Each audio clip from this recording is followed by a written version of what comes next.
Subhanallah, ce prophète-là, son histoire avec le ciel est quelque chose. Al-Abbas, son oncle, encore une fois, il a dit, tu sais pourquoi j'ai décidé de te suivre? Il a dit, en réalité, je savais que tu étais prophète depuis ta naissance. Il a dit, un jour même, j'ai vécu une expérience avec toi. Il a dit, un jour, je me rappelle, on m'a envoyé pour te voir, pour te surveiller, pour voir si tu allais bien. Là, je suis venu te voir. Je trouvais que tu regardais le plafond de la maison. Et le plafond était fondu. Fondu en deux. Et tu regardais la lune. Et tu faisais comme ça avec ton doigt. Il a dit, j'ai regardé. Je trouvais lorsque tu fais comme ça avec ton doigt à droite, la lune va à droite. Lorsque tu fais comme ça avec ton doigt à gauche, la lune va à gauche. Le prophète sallallahu alayhi wa sallam était souriant dans un hadith sahih. Celui-là en particulier. Pour eux, c'est toujours important ce langage-là. Bismillah, on vous accommodement raisonnable. Parfois, vous trouvez que... Parce que ceux qui veulent échapper à la folie et l'extraordinaire, c'est fou déjà, c'est fou, c'est illogique. Parce que donc ils veulent échapper le hadith daïf. Est-ce que c'est sahih? Déjà, le réflexe est malade. Ils veulent échapper l'extraordinaire vers l'ordinaire. Mais déjà, on va vous donner un raccourci. Est-ce que le Coran est ordinaire? Qu'est-ce qui est plus extraordinaire qu'un ange venant avec... Khalas, Yallah, vous croyez ou vous ne croyez pas? Choisissez. Ordinaire ou extraordinaire? Choisissez un paradigme. Salam alaikum. Maintenant, si vous acceptez que c'est logique dans votre logique, si vous avez, en d'autres termes, embrassé cette supralogique, super logique, qui s'appelle la logique prophétique, qu'un ange vient du ciel avec une révélation, et qu'un être humain puisse faire sortir de sa bouche une parole qui, néanmoins, est appelée parole de Dieu. Et un de ses attributs, Allah. Yallah, si votre logique accepte tout ça, et que cette parole-là est supposée dépasser temps et espace, et lieu et circonstances, c'est votre logique. Et si votre logique n'accepte pas ça, là, tu n'es pas musulman. Point la ligne.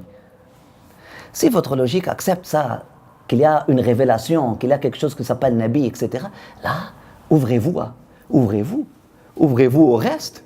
Pourquoi vous vous arrêtez? Pourquoi cette panique? Vous trouvez que les événements les plus fous sont enregistrés dans le Coran. Déjà. Les éléments les plus fous, illogiques, extraordinaires, sont enregistrés dans le Coran. Wallah, le hadith daïf n'ajoute rien au miracle. Les miracles qui sont récités dans les hadiths daïf ne sont pas plus miraculeux que les miracles récités dans les hadiths sahih, ni les miracles récités dans les hadiths sont plus miraculeux que les miracles récités dans le Coran. En d'autres termes, le récit coranique n'est pas plus logique ou cartésien que le récit prophétique sahih, ni le récit prophétique sahih est plus cartésien, que le récit prophétique daïf, tout simplement parce que le récit de Dieu n'est pas supposé être cartésien. Dans ce hadith sahih, voilà. Et là, le prophète sallallahu alayhi wa sallam répond à son oncle Abbas et dit, Ya Am, lorsque vous m'avez oublié ce jour-là, la lune est venue me bercer. Je lui parlais. Et il me parlait. Et il me faisait oublier mes douleurs. Allah. Authentique, pas romantique. C'est un bébé. qui n'est pas un poète. Allahu Akbar. Mais c'est beau, hein? Ajib. Mais le plus important, c'est l'expérience d'Abbas. On trouve qu'Abbas, il fut submergé dans cette expérience spirituelle, il a fait partie. Hein? Lorsque vous témoignez parfois une pièce de théâtre ou un film où ils ont des lunettes aujourd'hui et des écouteurs, lorsque tu les portes, là tu rentres dans le film 3 dimensions, la bombe, tu fais partie du film. C'est une expérience, c'est un avant-goût. Al-Abbas a vécu l'expérience, il a vu le toit. On ne sait pas physiquement que le toit était... C'était l'observation de Mohammed sallallahu alayhi wa sallam, qui était préparé pour voir au-delà des 7 cieux. Est-ce qu'elle va être arrêtée par le plafond? Al-Abbas, il n'a pu voir qu'un peu de l'observation de Mohammed sallallahu alayhi wa sallam. Et c'est quoi la lune? Mais bien sûr, elle bouge avec Mohammed sallallahu alayhi wa sallam. Et wallahi, tout l'univers bouge avec l'être humain.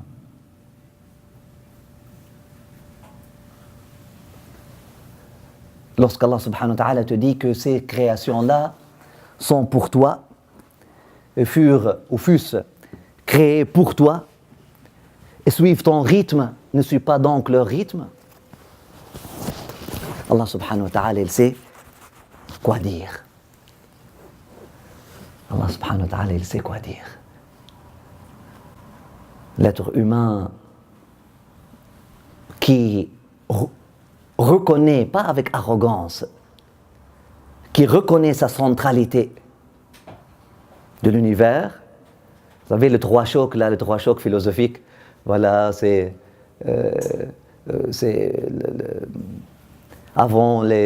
ils disent qu'avant l'être humain, ils pensaient que le ciel, tout tournait autour de la terre. Et puis, qui est venu pour choquer ça?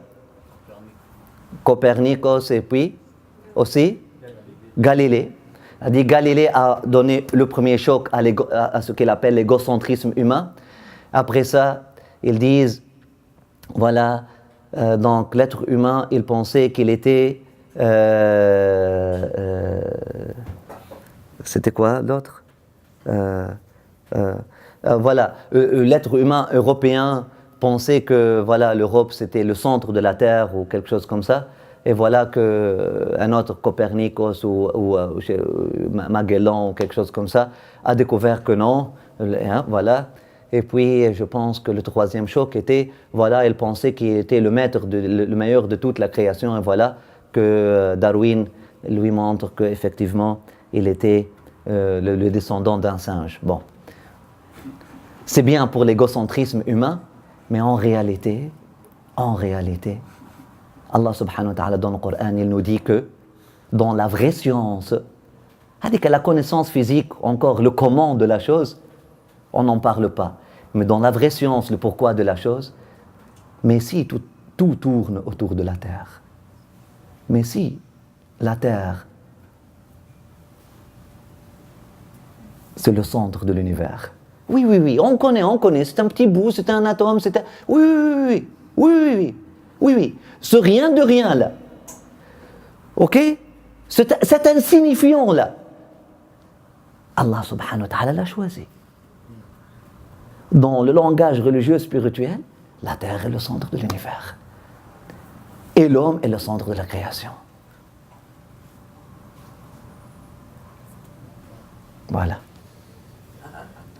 Ce n'est pas faux. Donc choquez-vous. On va faire l'inverse de 3 chocs maintenant. Hein? On va se réchoquer. On va choquer maintenant l'ego. Hein? Mais ce n'est pas pour devenir égocentrique, mais pour comprendre votre mission comme Khalifatullah. Il n'y a pas une seule autre création qui a le potentiel de cet être humain. Oui, insignifiant, petit comme il est. Il n'y a pas Les événements qui se passent sur terre sont le centre du regard divin. Les anges, tout, même toutes les autres planètes, les extraterrestres, tout, pour eux, c'est là où le jeu se passe. Voilà.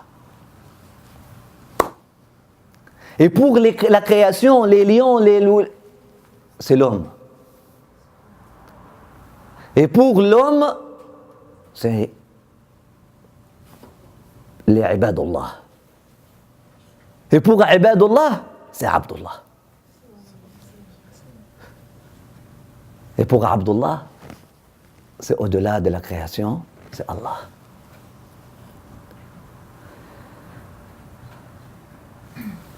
Voilà.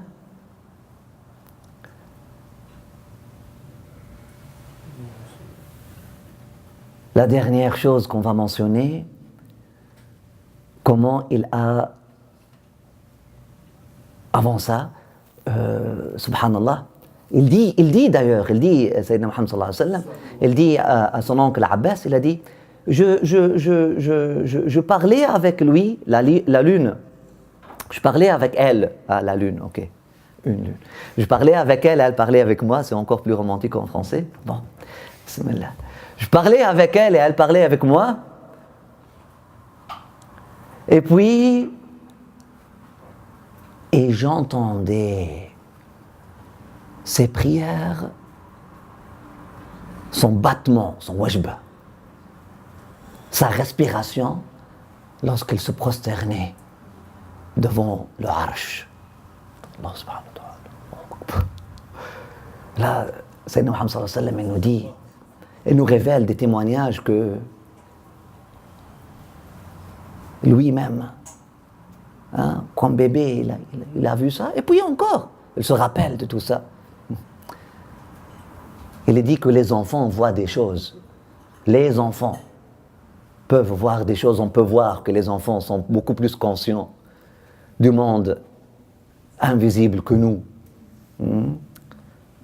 Les chats sont d'ailleurs beaucoup plus conscients que nous. Voilà.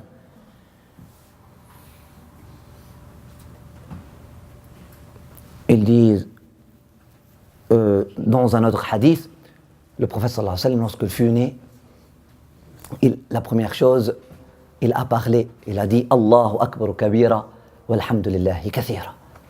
Allahu Akbar kabira walhamdulillahi kathira. Voilà.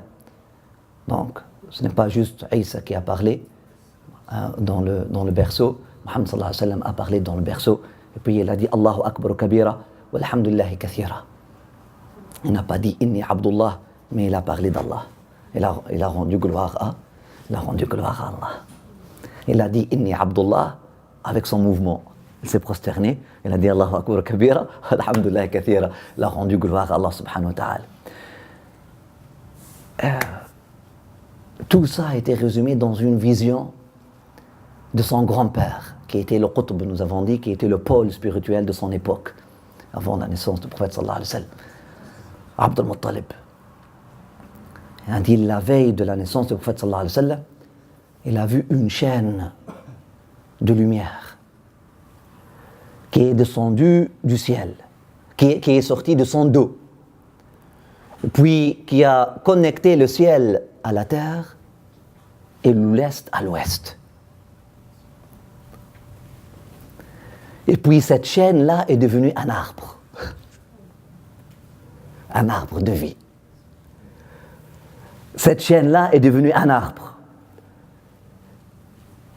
Et cet arbre-là est devenu très grand et les feuilles de cet arbre sont devenues illuminées. Resplendissaient de lumière. Et au-dessous de cet arbre-là, l'Est et l'Ouest, ensemble, se sont rassemblés. Subhanallah, une vision qui résume la mission du prophète sallallahu alayhi wa sallam. Connecter le ciel à la terre, connecter l'Est à l'Ouest et planter un arbre sous son ombre et de ses fruits, mange les habitants de l'Est comme les habitants de l'Ouest. Voilà Muhammad sallallahu alayhi wa sallam, l'arbre de la vie, ou la chaîne, ou la corde, Hablullah. D'ailleurs, dans le Coran, Allah subhanahu wa ta'ala, lorsqu'il a parlé de Muhammad sallallahu alayhi wa sallam, il l'a comparé à une corde, Hablullah, qui attache le ciel à la terre. Et puis, il a aussi comparé à une corde qui attache l'humain à l'humain, l'Est à l'Ouest, le lien de fraternité. Et puis, il a aussi comparé à un arbre, شجرة طيبة أصلها ثابت وفرعها في السماء تؤتي أكلها كل حين بإذن ربها.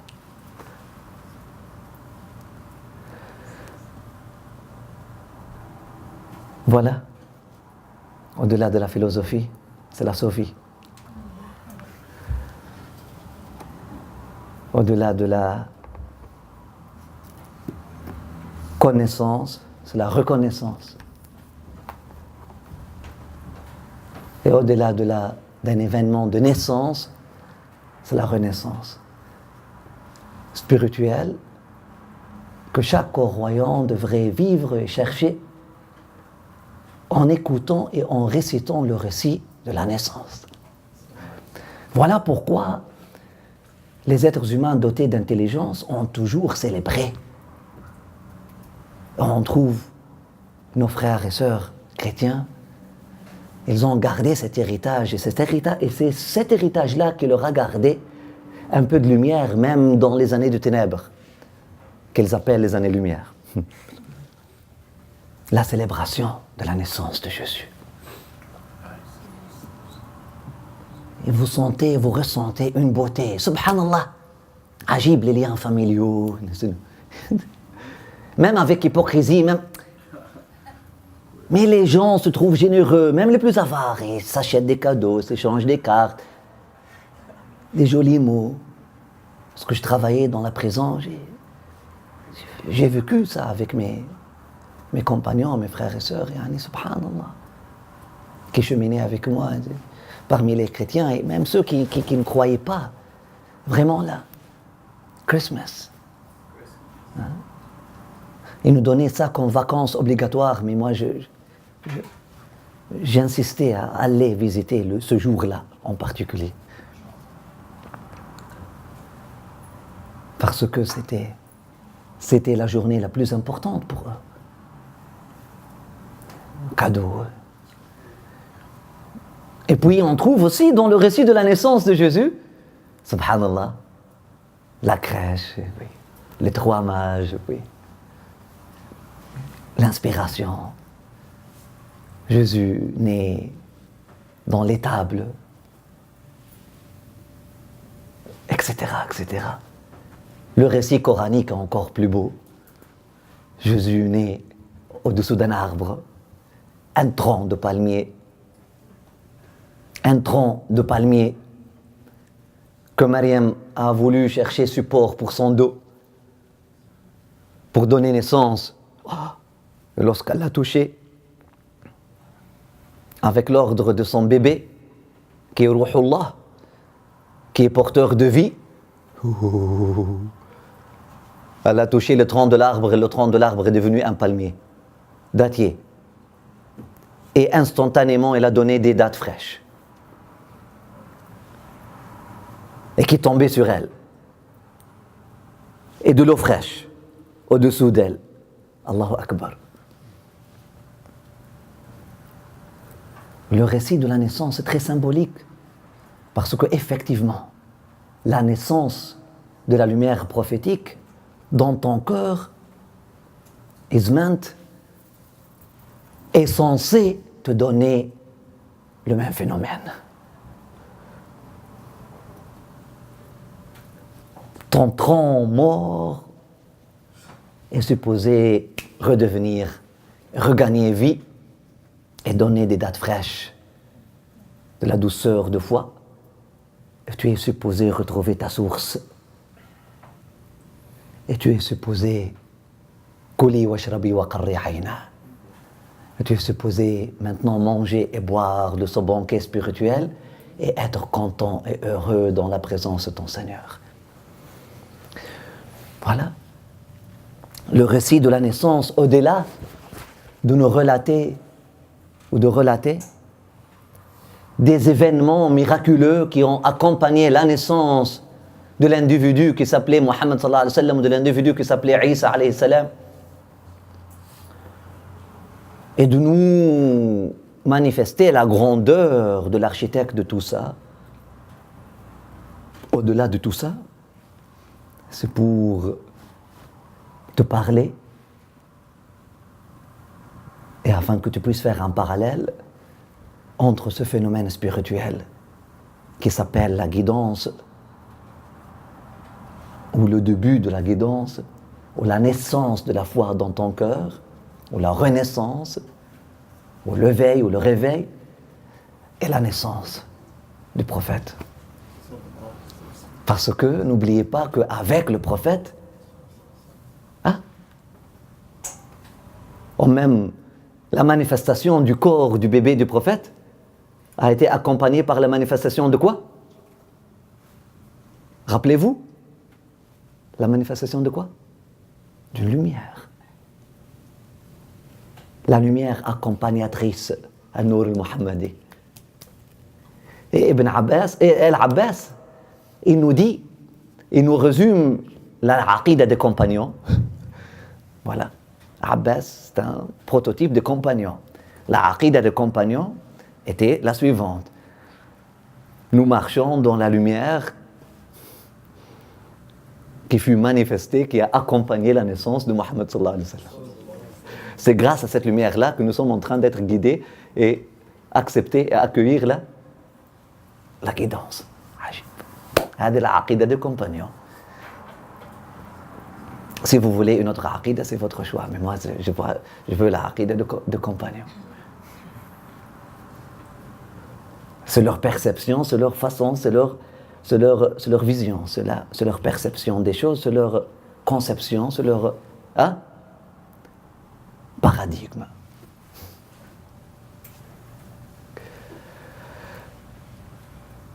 Donc, lorsqu'on parle de la naissance, la manifestation du corps de Mohammed sallallahu alayhi wa sallam qui a vécu 60 ans, 61, 63 ans,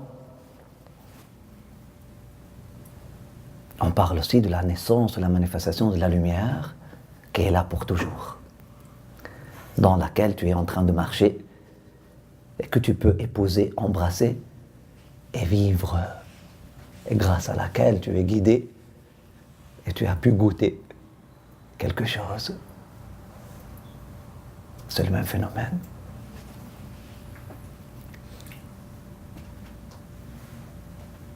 Et si dans la terre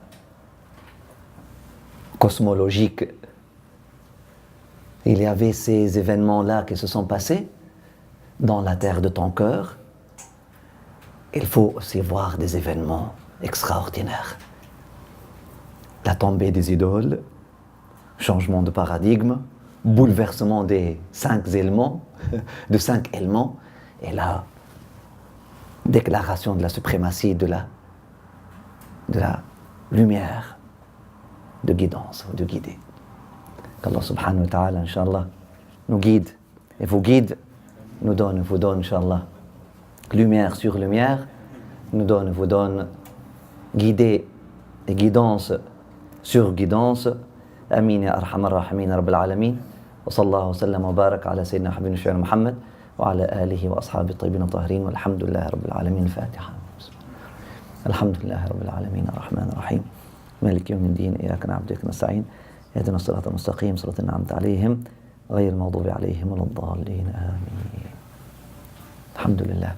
Si vous avez une question ou un commentaire, bismillah. Et pour ceux et celles qui ont trouvé ça difficile à suivre, je vous encourage d'ailleurs à réécouter au moins une fois chaque séance. Dieu est témoin, ainsi que mes frères et sœurs qui habitent avec moi. Moi-même, je réécoute la séance au moins 2-3 fois après, pour voir on est arrivé où, on est allé où, parce qu'on ne prend pas complètement le contrôle de ça. Et voilà.